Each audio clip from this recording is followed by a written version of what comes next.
अजित पवारांच्या विमान अपघाताबाबत आमदार रोहित पवार यांच्याकडून अनेक शंका उपस्थित करण्यात आल्या। त्या संदर्भामध्ये रोहित पवार यांनी वारंवार पत्रकार परिषद घेत सवाल उपस्थित केले। दरम्यान उद्या होणारी रोहित पवार यांची पत्रकार परिषद ही पुढे ढकलण्यात आली आहे। 5 मार्चला रोहित पवार पत्रकार परिषद घेणार असून आता रोहित पवार हे विमान अपघातासंदर्भामध्ये काय नवे पुरावे देतात याकडे सगळ्यांचंच लक्ष लागलंय। दिवंगत उपमुख्यमंत्री अजित पवार यांच्या विमान अपघातासंदर्भात हवाई उड्डाण मंत्रालयाच्या एएआयबी तपास यंत्रणेचा 22 पानांचा प्राथमिक अहवाल हा समोर आलेला आहे। मात्र या अहवालावरती अजित पवार यांचे पुत्र जय पवार यांनी नाराजी व्यक्त केली आहे। अजित पवार विमान अपघात प्रकरणी आलेला अहवाल हा सखोलपणे आणि पूर्णपणे तयार नसल्याचं पाहून अत्यंत खेद आणि वेदना होत असल्याचं जय पवार यांनी म्हटलेलं आहे। केवळ औपचारिक माहिती नको तर सत्य, पारदर्शक आणि सर्वंकष उत्तरं देण्याची मागणी जय पवार यांनी केली आहे। खासदार श्रीकांत शिंदे आणि गणेश नाईक यांच्यावरती नाव न घेता जोरदार अशी टीका केलेली आहे। हे आमदार असताना एकनाथ शिंदे शाखा प्रमुख होते। शाखा प्रमुखाचा मुख्यमंत्री झाला त्यामुळे त्यांना बघवत नाही, ही कोत्या मनोवृत्ती आहे असा जोरदार हल्लाबोल श्रीकांत शिंदेंनी केलाय। तुम्हाला बिबट्या सांभाळता येत नसल्यानं आमच्यासारख्या वाघांच्या नादाला लागू नका असा इशारा देखील त्यांनी दिलाय। मराठी भाषेचा सर्वांनी पुरस्कार केला पाहिजे आणि तसं होत नसेल तर त्यासाठी कायदा केला पाहिजे अशी मागणी विश्व मराठी संमेलनामध्ये राम शिंदेंनी केली आहे। त्याबरोबरच भाषा संवर्धन आणि प्रचारामध्ये आपण कमी पडत असल्याची खंतही व्यक्त केली आहे। मुंबईसारख्या शहरांमध्ये येणाऱ्या परप्रांतीयांसाठी मराठी भाषा अभ्यासक्रम अनिवार्य करण्याचा विचार हा भविष्यामध्ये करावा असंही त्यांनी सुचवलंय। उपमुख्यमंत्री अजित पवार यांच्या विमान दुर्घटनेनंतर विमान आणि हेलिकॉप्टर प्रवासाबाबत भीतीचं वातावरण निर्माण झालंय आणि अशातच भाजपचे आमदार गोपीचंद पडळकर यांनी एक किस्सा सांगितलाय। मुंबईवरून येताना हेलिकॉप्टरमध्ये बसताना सुजय विखे यांनी विमान प्रवास बंद केल्याचं सांगितल्यावरती माझ्या पोटात गोळा आला असं पडळकर म्हणाले। मात्र जतला पाणी जाणार आणि जलसंपदा मंत्री स्वतः येणार असल्यामुळे धाडस करून हेलिकॉप्टरनं आलो असंही पडळकर यांनी म्हणाले। मिरज तालुक्यातील बेळंकी इथं म्हैसाळा विस्तारित जत उपसा सिंचन योजनेच्या 1600 मीटर बोगद्याच्या शेवटच्या ब्लास्ट समारंभामध्ये ते बोलत होते। आज आमच्या पार्टीचा प्रदेशची बैठक होती, पहिलीच मीटिंग होती आणि काल साहेबांच्या सोबतच यायचं ठरलं होतं, पण मला आज प्रदेशची पण मीटिंग करावी आणि आज इकडे जावं। परत हेलिकॉप्टरमध्ये बसायची भीती, कारण साहेबांचे चिरंजीव माझ्या शेजारी होते सुजय साहेब, ते म्हणले मी आता हेलिकॉप्टरचं विमान वापरायचं बंद केलंय, माझ्या पोटात गोळा झाला, आता मला जायचं कसं। तर म्हणलं आता जतला पाणी येणार आहे आणि जलसंपदा खात्याचे मंत्री साहेब येणार आहेत, त्यामुळे जतसाठी मागे बघायचं नाही, वाटतं ते झालं तरी जतला पाणी पोहोचवल्याशिवाय आपण राहायचं नाही, या भावनेतून आम्ही आलोय। गोंदिया जिल्ह्यातील महाराष्ट्र छत्तीसगड सीमा तपासणी नाक्यावरती वाहन चालकांकडून अवैध वसुली होत असल्याचा खासदार प्रशांत पडोळे यांनी आरोप केलाय। पडोळे यांनी संबंधित अधिकाऱ्यांना जाब विचारत अवैध वसुली तात्काळ बंद करण्याची मागणी केली। दरम्यान शिरपूर इथल्या स्थानिक नागरिक आणि खासदार पडोळे यांच्यामध्ये मध्यरात्री शाब्दिक वाद झाला। आम्हाला रोजगार मिळतोय, तुम्ही वारंवार वाद का घालता असं म्हणत काही नागरिकांनी खासदारांना सुनावलेलं आहे आणि यावेळी काही व्यक्तींवरती फौजदारी गुन्हा दाखल करण्याची मागणीही करण्यात आलेली असून पुढील तपास सध्या सुरू आहे। अकोल्यामध्ये जिल्हा काँग्रेस कमिटीच्या वतीनं शहरालगतच्या बाभुळगाव इथं शेतकरी शेतमजूर अर्थ परिषद आयोजित करण्यात आली होती। मात्र या परिषदेला अपेक्षित प्रतिसाद मिळाला नसल्याचं चित्र पाहायला मिळतंय। काँग्रेसचे महासचिव खासदार मुकुल वासनिक आणि माजी प्रदेशाध्यक्ष नाना पटोले यांनी परिषदेला दांडी मारल्यामुळे चर्चेंना उधाण आलंय। तर परिषदेला केवळ सुमारे 100 ते 120 शेतकरी उपस्थित होते आणि यामुळे काँग्रेस नेत्यांसह शेतकऱ्यांनी देखील परिषदेकडे पाठ फिरवली आहे का असा सवाल उपस्थितांमध्ये चर्चेला जातोय। पालघर जिल्ह्यातील तलासरी तालुक्यातील काजळी शेतकरी सहकारी सोसायटीच्या गैरव्यवहार प्रकरणामध्ये अखेर 7 संचालकांविरुद्ध गुन्हा दाखल करण्यात आलेला आहे। या प्रकरणाचा एबीपी माझानं सातत्यानं पाठपुरावा केल्यानंतर ही कारवाई झाल्याचं समोर आलंय। काजळी इथल्या सहकारी सोसायटीची शेकडो कोटींची जमीन ही अवघ्या 70 लाख रुपयांना विक्री केल्याचा गंभीर आरोप आहे आणि या प्रकरणी तलासरी पोलीस ठाणे इथं भारतीय दंड संहितेच्या कलमा अंतर्गत गुन्हाही दाखल करण्यात आलाय। सिंधुदुर्गच्या विजयदुर्ग बंदरामध्ये रोरो बोट दाखल झाली आहे। यावेळी बोट पाहण्यासाठी नागरिकांनी मोठी गर्दी केली। विजयदुर्ग बंदरामध्ये दाखल होताच ढोल ताशांच्या गजरामध्ये रोरो बोटीचं स्वागत करण्यात आलं। 8 तासांमध्ये ही रोरो बोट मुंबईहून विजयदुर्गला पोहोचली आहे आणि हा प्रवास खर्चिक असला तरी कमी वेळेमध्ये आरामदायी आहे असं प्रवाशांनी व्यक्त केलंय। बोट ही विजयदुर्गच्या किनाऱ्यावर आलेली आहे आणि जोरदार असं स्वागत या रोरो बोटचं आपल्याला होताना दिसतं आहे। एकूणच मोठ्या प्रमाणात पहिल्या दिवशी आपल्याला प्रवासी या प्रवासामध्ये सहभागी झालेले दिसलेले होते। एकूणच शिमगाचा उत्सव आहे आणि याच निमित्तानं मोठ्या प्रमाणात नागरिक देखील आपण इथे बघतो आहे। एकूणच पाहायचं तर कशा पद्धतीनं स्वागत होत आहे हे देखील आपण इथे सध्याला बघतो आहे। काही नागरिक आहेत त्यांच्याशी बातचीत करूया आपण। कसं वाटलं प्रवास? खूप छान झाला सर। आणखीन खरंच नितेश राणे साहेबांनी जी आपल्या कोकणवासियांना ही संधी उपलब्ध करून दिली, जवळजवळ 40 वर्षानंतर बोट सेवा सुरू झाली आहे। खरंच खूप छान आणि सुखकारक असा प्रवास होता। काय सांगाल, कसा होता अनुभव? खूप छान प्रवास झाला। सन्माननीय आमचे पालकमंत्री नितेश राणे साहेब यांनी जी रोरो सुरू केली आहे, आज आम्ही मुंबईतून विजयदुर्गला खूप छान पद्धतीने प्रवास करून आलो आहे। अजिबात प्रवास वाटला नाही आणि त्यात भजन झालं, ते अतिशय सुंदर झालं। मग त्या अगदी ताल सुरात सगळे प्रवासी आनंदात नाचत गात होते आणि इतका छान प्रवास झाला। मी जवळजवळ 80 सालामध्ये प्रवास बोटीने केला होता, लहान होते मी तेव्हा, पण आजचा जो प्रवास आहे तो खूप छान झाला। तुमचा अनुभव कसा होता? नमस्कार, मी 50 वर्षानंतर आज पुन्हा येतोय बोटीने। लहानपणी मी बोटीने प्रवास केला होता, त्यानंतर बोट बंद झाल्यामुळे प्रवास करू शकलो नव्हतो आणि आज 50 वर्षाने येतो। दोन्ही बोटींमध्ये जबरदस्त फरक आहे, कारण अत्याधुनिक अशी ही बोट आहे आणि त्यामुळे याच्या हायजीन आणि बाकी बद्दल कम्फर्टबद्दल काहीच प्रश्न नाही आहे, अजिबात नाही आहे। येताना काहीच त्रास जाणवलेला नाही आहे। अतिशय व्यवस्थित पद्धतीने आम्ही या ट्रिपपर्यंत पोहोचलेलो आहे। अतिशय आनंद आला। सगळ्यांचा अनुभव हा चांगलाच होता। थोडासा खर्चिक जरी असला तरीही वेळ त्या दृष्टीनं आपल्याला इथं सध्याला वाचताना दिसतो आणि त्यामुळेच सगळ्या ज्या प्रतिक्रिया पाहायच्या तर त्या दृष्टीनं आपल्याला पाहायला मिळतात। कॅमेरामॅन रोहित कांबळेचा विष्णुराव ABP माझा विजयदुर्ग। चंद्रपूरमध्ये महाराष्ट्राच्या लोककलेला जागतिक मंचावरती नवी ओळख मिळाली। उत्कृष्ट महिला मंच आणि सोमय्या ग्रुप ऑफ इन्स्टिट्यूट्स यांच्या संयुक्त विद्यमानं चांदा क्लब मैदानावरती तब्बल 2432 महिला आणि मुलींनी सलग 20 मिनिटं लावणी नृत्य सादर करत नवा विश्वविक्रम हा प्रस्थापित केलाय।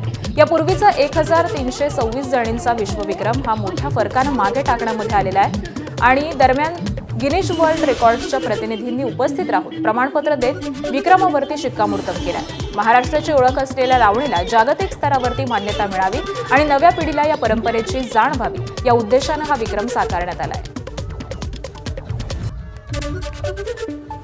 आज खूप अतिशय आनंद होत आहे। उत्कृष्ट महिला मंचाने 1 वर्षापासून जी मेहनत घेतली, आज चंद्रपूरचं नाव रोशन केलं। विश्वविक्रम असा हा 3000 महिलांचा जो विश्वविक्रम झाला तो बघून आज सर्वांना, माझ्या सर्व सखींना, कोरिओग्राफरना, माझ्या सगळ्या बंधूंना इतका आनंद होत आहे की आज चंद्रपूरचं नाव 180 देशात गेलं। त्याबद्दल सर्वांचं मी अभिनंदन करते। परभणीच्या कोल्हावडी ग्रामपंचायतीनं प्लास्टिक मुक्त गावाच्या दिशेनं आदर्श पाऊल टाकत जिल्ह्यातील पहिली बर्तन बँक सुरू केली आहे। त्रिमूर्ती उत्पादन महिला बचत गट यांच्या पुढाकारातून 1 मार्चला या उपक्रमाचा शुभारंभ करण्यात आला। भागवत सप्ताहासह सर्व धार्मिक आणि सामाजिक कार्यक्रमांमध्ये स्टीलच्या ताटवाट्या आणि ग्लासचा वापर हा अनिवार्य करण्यात आलेला आहे। माझी वसुंधरा अभियानामध्ये मराठवाड्यामध्ये अव्वल ठरलेल्या ग्रामपंचायतीनं पर्यावरण संवर्धनासाठी हा निर्णय घेतलेला असून प्लास्टिक विक्री करणाऱ्यांवरती दंडाची देखील तरतूद केली।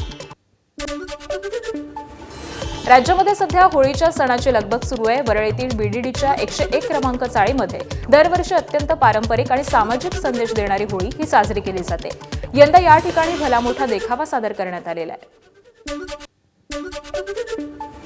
मुंबईच्या वरळीमध्ये दरवर्षी पारंपरिक पद्धतीने होळी साजरी केली जाते, पण मुंबईतील वरळी BDD 101च्या इमारतीच्या इथे दरवर्षी वेगवेगळे सामाजिक संदेश देणाऱ्या होळीचं जे ते दहन केलं जातं। यंदा सुद्धा एक भली मोठी होळी जी आहे ती ह्या ठिकाणी उभारण्यात आलेले राक्षसी रूप जे ते ह्या होळीला देण्यात आलेले। नेमकं हे प्रकरण काय, कारण की याच्या आधी टोरेज घोटाळा संदर्भातला एक देखावा या ठिकाणी तयार करण्यात आला होता।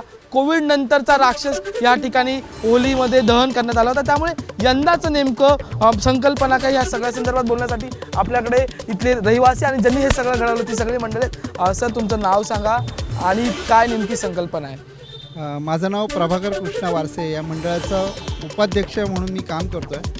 सातत्याने 20 वर्ष आम्ही वेगवेगळ्या विषयांवर या होलिकोत्सवमध्ये आम्ही विषय मांडत असतो। आमच्या चाळीतील मुलं या ठिकाणी रहेजा वगैरे जे आर्ट स्कूल आहे तिथले आमचे जे विद्यार्थी आहेत त्यांनी हे केलेलं काम आहे. काय यंदाची संकल्पना आहे? लव जिहाद आम्हाला हातात दिसते, एका बाजूला RDX आहे. तू नेमकं सांग की काय मांडलंस यंदा?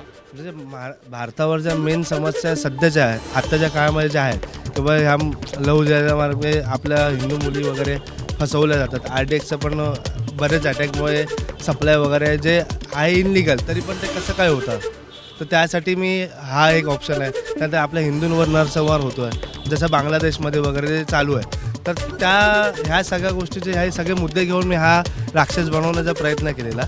पण हे मुद्दे ओव्हरऑल सध्या भले आता एवढे इम्पॉर्टन्स नाहीत ते, पण ह्याच्यावर दुर्लक्ष करून चालणार नाही आहे. प्रजनी साक्षी खरमाळेसह मी अजय माने, ABP माझा मुंबई. दरवर्षीप्रमाणे यंदा देखील मुंबईतील वरळी कोळीवाड्यामध्ये मोठ्या उत्साहामध्ये होळी उत्सव हा साजरा करण्यात आला. वरळी कोळीवाड्यामध्ये होळीच्या एक दिवस आधी पारंपरिक पद्धतीनं होळी साजरी करण्यात येते.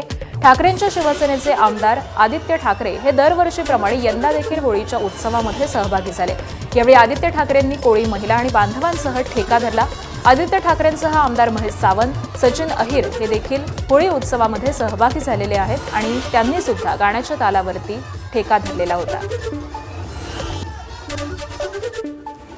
शिवसेना नेते आणि आमदार आदित्य ठाकरे यांनी पुस्तक प्रदर्शनाला भेट देत वाचनाबाबत आपली आवड व्यक्त केली आहे. पुस्तक पाहणं आणि पुस्तक वाचणं हा माझा सर्वात आवडता विषय आहे असं त्यांनी सांगितलेलं आहे. आजकाल अनेक तरुण ऑनलाईन पुस्तक वाचण्याकडे वळत असल्याचं त्यांनी नमूद केलेलं आहे. मात्र स्वतःला पुस्तक हातात घेऊन वाचणं हे अधिक आवडतं असं आदित्य ठाकरे यांनी म्हटलंय. आदिवासी बांधवांच्या जीवनामध्ये होळी सणाचं अतिशय महत्त्व आहे. जळगावच्या चोपड्यातील वैजापूर गावातील आदिवासी पाड्यावरती भोंगऱ्या बाजाराचं आयोजन केलंय. वर्षभरासाठी लागणाऱ्या जीवनावश्यक वस्तूंच्या खरेदीसाठी या बाजारामध्ये हजारो नागरिक एकत्र येतात आणि यावेळी अनेक महिला आणि पुरुष हे आदिवासी वेश परिधान करून डोलांच्या तालावरती फेर धरतात. आदिवासींच्या जीवनामध्ये होळी हा सण अत्यंत महत्त्वपूर्ण मानला जातो आणि या महत्त्वपूर्ण सणाच्या पार्श्वभूमीवरती भोंगऱ्या बाजाराचं आयोजन केलं जातं. या भोंगऱ्या बाजारामध्ये वर्षभरासाठी जे काही जीवनावश्यक वस्तू आहेत त्या खरेदी केल्या जातात. मात्र त्यासाठी एक उत्साह आपल्याला पाहायला मिळतोय. जळगाव जिल्ह्यातल्या चोपडा तालुक्यातल्या वैजापूर येथे हा आदिवासींचा सर्वात मोठा भोंगऱ्या बाजार भरलेला आहे आणि या भोंगऱ्या बाजाराचं आपण दृश्य बघू शकतोय की कशा पद्धतीमध्ये तालावरती ठेका धरल्याचं पाहायला मिळतंय. पारंपरिक वेशभूषेमध्ये यामध्ये आदिवासी महिला पुरुष हे सहभागी झालेले आहेत. काय सांगाल, काय महत्त्व आहे भोंगऱ्या बाजाराचं? तुम्ही सहभागी झाले. आमच्या आदिवासीचा एक मोठा सण म्हणून आम्ही साजरा करतो.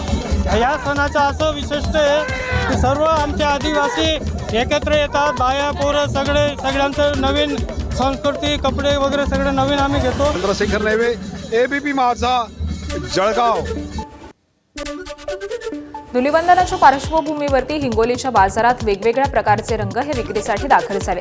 रंग विक्रेत्यांनी मुख्य बाजारपेठ असलेल्या गांधी चौकामध्ये स्टॉल लावलेले आहेत. तर वेगवेगळ्या प्रकारचे वेगवेगळ्या पद्धतीचे रंग हे बाजारामध्ये विक्रीसाठी दाखल झाले आणि यासह पिचकाऱ्या सुद्धा विक्रीसाठी दाखल झालेल्या आहेत. दरम्यान गेल्या वर्षीच्या तुलनेमध्ये यंदा रंगाचे भाव हे 10 ते 15% वाढल्याचं व्यापाऱ्यांनी सांगितलंय. कोकणातील तेरसेचा शिमगा सध्या उत्साहामध्ये साजरा केला जातोय. रत्नागिरी जिल्ह्यासह कोकणातील अनेक भागांमध्ये शिमगोत्सवाची धूम पाहायला मिळते. पालखी नाचवणं आणि होळी उभी करणं या पारंपरिक प्रथा मोठ्या भक्तिभावानं पार पडलेल्या आहेत. रत्नागिरी जिल्ह्यातील काजरघाटी गावामध्ये तेरसेचा शिमगोत्सव हा उत्साहामध्ये संपन्न झाला. होळी उभी करण्यापासून पालखी नाचवण्यात आली. पारंपरिक ढोल ताशांच्या गजरामध्ये पालखी नाचवण्यासाठी भाविकांची मोठी गर्दी ही झालेली होती. तर हा सोहळा पाहण्यासाठी पंचक्रोशीतील नागरिक हे देखील उपस्थित होते. होळी आणि धुलिवंदनाचा सण धुळेमध्ये मोठ्या उत्साहामध्ये साजरा केला जातो. शहरातील होळी राज्यभर प्रसिद्ध असून धुलिवंदनाच्या पार्श्वभूमीवरती विविध कार्यक्रमांचं आयोजन करण्यात येतं. बाजारपेठांमध्ये रंग, पिचकारी, ढोल त्याबरोबरच विविध प्रकारचे मुखवटे हे विक्रीसाठी दाखल झाले. यंदा केमिकल युक्त रंगाच्या तुलनेमध्ये नैसर्गिक रंगांचा अधिक मागणी असल्याचं दिसून येत आहे. त्याबरोबरच गेल्या वर्षाच्या तुलनेमध्ये रंगाच्या किमती या वाढण्याची माहिती विक्रेत्यांनी दिली आहे. धुळे शहरामध्ये होळीचा सण दरवर्षीप्रमाणे यंदा देखील उत्साहामध्ये साजरा करण्यात आलाय. या सणाच्या पार्श्वभूमीवरती विविध क्षेत्रातील आणि सर्वपक्षीय पदाधिकाऱ्यांना एकत्र आणण्याच्या उद्देशानं PG फाउंडेशनच्या वतीनं सामुदायिक होळीचं आयोजन करण्यात आलंय. संस्थापक ॲडव्होकेट पंकज गोरे यांच्या पुढाकारामधून झालेल्या या कार्यक्रमामध्ये सर्व राजकीय पक्षांचे पदाधिकारी आणि विविध क्षेत्रातील मान्यवर हे मोठ्या संख्येनं सहभागी झाले। यावेळी सर्वांनी एकत्र येत रंगांचे मुक्त उधळण करत सामाजिक ऐक्य आणि बंधुभावाचा संदेश दिला। बुलढाणा जिल्ह्यातील मेहकर तालुक्यातील एका अपंग असलेल्या महिलेनं न्यायासाठी थेट बच्चू कडूंची भेट घेतली आहे। लहानपणापासून चालता न येणाऱ्या आणि जमिनीवरती सरकत हालचाल करणाऱ्या साधना वाघ यांना यापूर्वी 80% अपंगत्वाचं प्रमाणपत्र होतं। मात्र 2-3 महिन्यांपूर्वी बुलढाणा जिल्हा रुग्णालयामध्ये जिल्हा शल्य चिकित्सकांनी त्यांना 40% अपंगत्वाचं प्रमाणपत्र दिल्याची तक्रार त्यांनी केली आहे। यावरती बच्चू कडू यांनी प्रशासनावरती तीव्र नाराजी व्यक्त केली आहे। संबंधित अधिकाऱ्यांनी योग्य प्रमाणपत्र न दिल्यास कठोर भूमिका घेण्याचा इशारा हा देखील त्यांनी दिलेला आहे। त्याचं चालता येत नाही, घासून जावं लागतं आणि सिव्हिल सर्जन ते टीम त्यांना 40% फक्त अपंग देतं। म्हणजे नालायकीची काही हद राहिलेली नाही आहे। मारलं तर कायदा हाती घेतलं असं म्हणतात, आता मारावं नाही तर काय करावं हाच प्रश्न आहे। मला वाटतं यांना आम्ही डबल पाठवतो, दुरुस्ती केली नाही तर त्याचे कानपड आम्ही शिकणार आहोत। सोलापूरच्या करमाळा तालुक्यातील खातगाव इथं अज्ञात व्यक्तीनं 2 एकरातील केळी बाग कोयत्यानं तोडून टाकल्याची धक्कादायक घटना ही समोर आली आहे। या घटनेमध्ये शेतकरी भारत क्षीरसागर यांचं 10 लाखांचं नुकसान झालंय। क्षीरसागर यांच्या 2 एकर शेतीवरती मायक्रोसन जातीची अंदाजे 2400 केळी लागवड करण्यात आलेली होती। अज्ञात व्यक्तीनं कोयत्यानं ही सर्व झाडं तोडून टाकलेली आहेत। त्याबरोबरच पिकाला पाणी पुरवठा करण्यासाठी बसवण्यात आलेला ठिबक सिंचन संच हा देखील तोडलेला आहे। या घटनेनंतर क्षीरसागर कुटुंबियांनी तात्काळ पोलिसांमध्ये धाव घेत गुन्हा दाखल केलाय।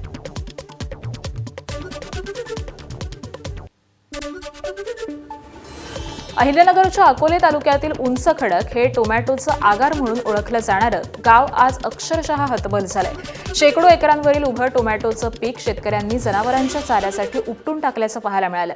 कॅरेटमध्ये अवघा 50 रुपये भाव मिळत असल्यामुळे तोडणी, मजूर आणि वाहतूक खर्च हा देखील निघत नसल्याची व्यथा शेतकऱ्यांनी व्यक्त केली आहे।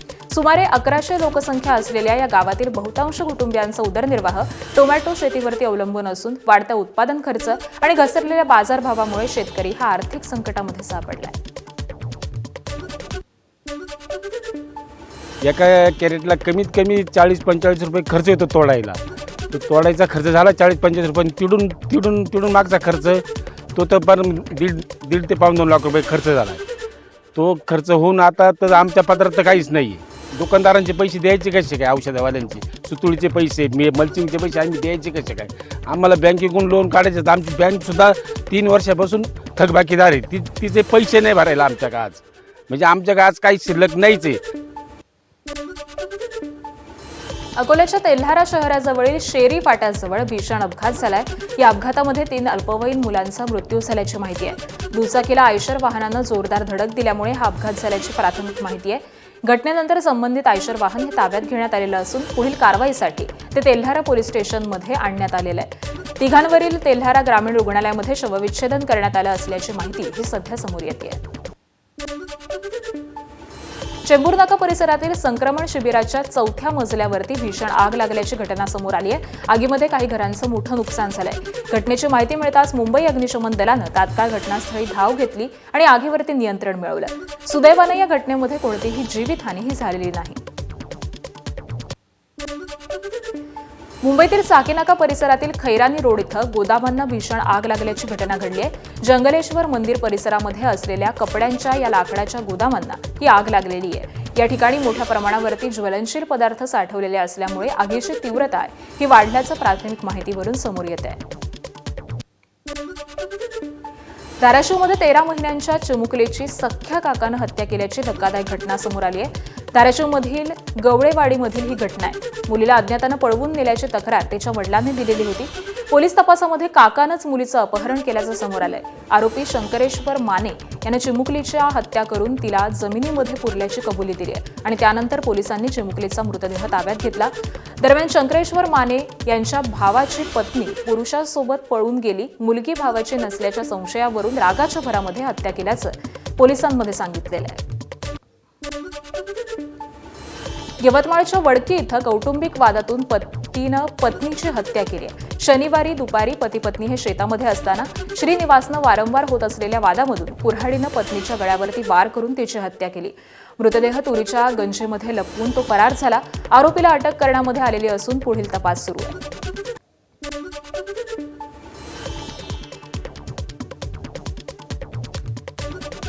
अहिल्यानगर पोलिसांनी काही दिवसांपूर्वी कृत्रिम दूध तयार करणाऱ्या 3 आरोपींना अटक केली आहे. मात्र या प्रकरणाची व्याप्ती वाढल्याचं तपासामध्ये समोर येत आहे, कारण आरोपींची संख्या ही आता 30 वरती पोहोचलेली आहे. या सर्व आरोपींचा पोलीस शोध घेत आहेत. इतकंच नाही तर अनेक दूध संकलन केंद्र देखील पोलिसांच्या रडारवरती असल्याची माहिती पोलीस अधीक्षक सोमनाथ घारगे यांनी दिली आहे. 1 लिटर केमिकलपासून 20 लिटर दूध बनवण्याचा काळा धंदा या टोळीच्या माध्यमातून केला जात होता. बीड जिल्ह्यातील अंबेजोगाई इथं पोलिसांनी मोठी कारवाई करत तब्बल 13,70,000चा गांजा हा जप्त केलाय. सटवाजी ड्रीम सिटी परिसरामध्ये रस्त्यावरती उभ्या असलेल्या 4 चाकी वाहनांमधून अवैधरित्या गांजाची वाहतूक होत असल्याची माहिती पोलिसांना मिळालेली होती आणि त्यानुसार स्थानिक गुन्हे शाखा बीड आणि अंबाजोगाई शहर पोलिसांनी संयुक्त कारवाई करत मुद्देमाल जप्त केलाय. या प्रकरणी 4 जणांविरोधामध्ये अंबेजोगाई पोलीस ठाण्यामध्ये गुन्हा दाखल करण्यात आलेला असून पुढील तपास सुरू आहे. पुण्यातील येरवडा परिसरामध्ये वारंवार वाहनांची तोडफोड करणाऱ्या आरोपीविरुद्ध पोलिसांनी प्रभावी कारवाई करत तब्बल 22 गुन्ह्यांचा उलगडा केलाय. या कारवाईमुळे नागरिकांमध्ये समाधानाचं वातावरण आहे. या प्रकरणामध्ये सुलतान रिजवान शेख याला पोलिसांनी ताब्यात घेतलेलं आहे, तर चौकशीमध्ये त्यांना पुणे शहरातील विविध भागांमध्ये गुन्हे केल्याचं समोर केलंय. ज्या ठिकाणी आरोपीनं वाहनांची तोडफोड केलेली होती त्याच परिसरामध्ये पोलिसांनी त्यांची धिंड काढत नागरिकांमध्ये कायद्याबाबत जनजागृती केली. या कारवाईमुळे गुन्हेगारांवरती वचक बसवण्यास मदत होणार असल्याचं नागरिकांचं मत आहे. गुरु आणि संतांचा आशीर्वाद आमच्या सोबत आहे. शीख बांधवांना सेवा देणं हे आमचं कर्तव्य असल्याचं प्रतिपादन पंतप्रधान नरेंद्र मोदींनी केलंय. पनवेलमधील खारघरमध्ये हिंददीत सादर या श्री गुरु तेग बहादूर सिंग यांच्या 350व्या शहीदी समागमाच्या कार्यक्रमामध्ये मोदी बोलत होते. व्हीसीद्वारे पंतप्रधानांनी कार्यक्रमाला उपस्थिती दर्शवली. त्याबरोबरच 1984ला शीख दंगल झालेली होती, त्यामध्ये अनेकांवरती अन्याय झाला होता. त्या सर्व फाईल ओपन करून न्याय देण्याचा प्रयत्न केल्याचं मोदी म्हणालेले आहेत. तर गुरु तेग बहादूर सिंग यांनी बलिदान दिलेलं नसतं तर हिंदू धर्म हा जिवंत राहिला नसता, असं केंद्रीय गृहमंत्री अमित शहा म्हणाले. कार्यक्रमामध्ये मुख्यमंत्री देवेंद्र फडणवीस, उपमुख्यमंत्री एकनाथ शिंदे, उपमुख्यमंत्री सुनेत्रा पवार या देखील उपस्थित होत्या. हम ये भी मानते हैं कि ये जो कार्यक्रम आज हम लोग यहाँ पर ले रहे हैं, इसके चलते उनकी याद हमेशा हमको आती रहे. इसीलिए इस नई मुंबई के परिसर में हम लोग एक अस्पताल बनाएंगे और उस अस्पताल का नाम हमारे 9वें गुरु तेग बहादुर साहिब जी के नाम से होगा. वो अस्पताल उनकी शहादत की याद ये हमेशा हमको देता रहेगा.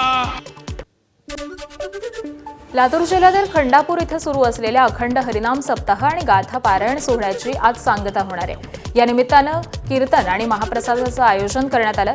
या सोहळ्यासाठी तब्बल 8 ते 10 लाख पुरणपोळ्यांचं नियोजन हे करण्यात आलं.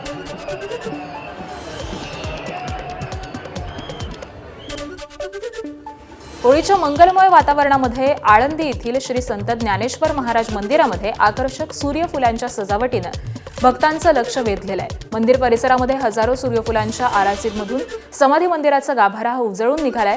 पिवळ्या झगमगत्या सूर्यफुलांनी संपूर्ण परिसर हा प्रसन्नता आणि चैतन्य निर्माण करतोय. पारंपरिक फुलांसह सूर्यफुलांचा वापर करून केलेली ही सजावट निसर्ग आणि भक्तिभाव यांचा सुंदर मिलाफ असल्याचं भाविकांनी व्यक्त केलं आहे. ठाण्यातील गावदेवी मैदान परिसरामध्ये सुरू असलेल्या खादी महोत्सवाला भाजप आमदार निरंजन डावखरे यांनी भेट दिली आहे. महोत्सवामध्ये भारतीय बनावटीचे अस्सल खादी कापडाची विविध प्रकारची वस्त्र, बॅग आणि कपडे हे उपलब्ध करून देण्यात आलेले असून महागड्या वस्तू या स्वस्त दरामध्ये मिळण्याची सोय करण्यात आली आहे, असं डावखरे यांनी म्हटलेलं आहे. तर या महोत्सवाला देशातील 15 राज्यांमधून 65 पेक्षा जास्त स्टॉल्स हे उपस्थित करून रोजगार निर्माण केला गेला आहे. प्रसिद्ध मानसशास्त्रज्ञ आणि बालकारणी डॉक्टर श्यामला वनारसे यांचं निधन झालंय. त्यांनी साहित्य, संगीत, नृत्य आणि सिनेमा, बालकरण आणि त्याचबरोबर मानसशास्त्र अशा अनेक क्षेत्रांमध्ये महत्त्वाचं योगदान दिलंय. पती दिवंगत डॉक्टर सुधीर वनारसे यांच्या समवेत त्यांनी औद्योगिक मानसशास्त्रज्ञ या विषयामार्फत अनेक उद्योगांसमवेत काम केलेलं आहे. तर या दोघांनी एकत्र लिहिलेल्या वाला औषध असतं या पुस्तकाला राज्य पुरस्कार लाभलेला आहे. रात्री उशिरा त्यांच्यावरती वैकुंठ स्मशानभूमीमध्ये अंत्यसंस्कार करण्यात आले. पंतप्रधान नरेंद्र मोदींनी तमिळनाडूच्या मदुराईतील अरुलमिगू सुब्रमण्यम स्वामी मंदिरामध्ये पूजा केली. मोदी सध्या तमिळनाडूच्या दौऱ्यावरती आहेत, तर सुब्रमण्यम स्वामी मंदिरामध्ये मुरुगन देवाची पूजा केलेली आहे. डोंगरांमध्ये वसलेलं हे अतिशय सुंदर असं मंदिर आहे. सूर्यकुमार यादवची टीम इंडियानं अखेरच्या षटकामध्ये वेस्ट इंडिजवरती सनसनाटी विजय मिळवून T20 विश्वचषकाच्या उपांत्य फेरीमध्ये धडक मारली आहे. भारतानं 4 चेंडू आणि 5 विकेट्स राखून हा सामना जिंकलेला आहे, तर सलामीच्या संजू सॅमसनची 50 चेंडूंमध्ये नाबाद 97 धावांची खणखणीत खेळी ही भारताच्या या विजयामध्ये निर्णायक ठरली आहे. दिल्लीमध्ये पंतप्रधान नरेंद्र मोदी यांच्या उपस्थितीमध्ये केंद्रीय सुरक्षा सल्लागार समितीची महत्त्वाची बैठक झाली आहे. बैठकीमध्ये अमेरिका, इस्रायल आणि इराण युद्धाच्या मुद्द्यावरती मुख्य चर्चाही करण्यात आली आहे. पंतप्रधान नरेंद्र मोदींनी संयुक्त अरब अमिरातच्या राष्ट्रपती शेख मोहम्मद बिन जायद अल नाहयान यांच्याशी फोनवरून चर्चा केली आहे. चर्चेमध्ये झालेल्या हल्ल्यांचा त्यांनी निषेध केलेला आहे आणि या हल्ल्यांमध्ये झालेल्या जीवित आणि मालमत्तेच्या नुकसानीबद्दल संवेदना व्यक्त केली आहे. त्याबरोबरच संयुक्त अरबमध्ये राहत असलेल्या भारतीय समुदायाची काळजी घेतल्याबद्दल त्यांनी आभार व्यक्त केले आहेत. भारत हा संघर्ष कमी करण्यास, क्षेत्रीय शांती, सुरक्षा आणि स्थिरतेच्या समर्थनासाठी तयार असल्याचंही त्यांनी सांगितलेलं आहे.